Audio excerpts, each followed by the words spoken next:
Ayos yan, ihigupin yung ano. Naglalasang gas yan. Ah, hindi pala. Ang kawawang baboy ay matapos patayin ay inilagay dito sa ano, sa apoy. Oh, ayun yan. Takot din naman. Magaking. Oo, hinihipo ka pa yun. Hindi po nga eh.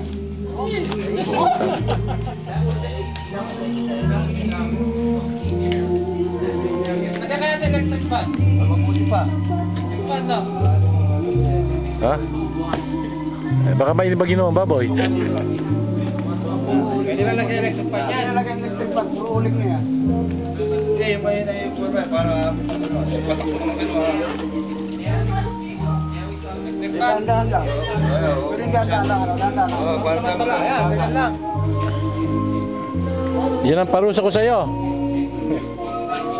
4 na oras, paikutin.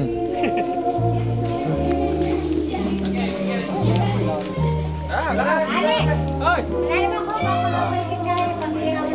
Okay? May baga na yan.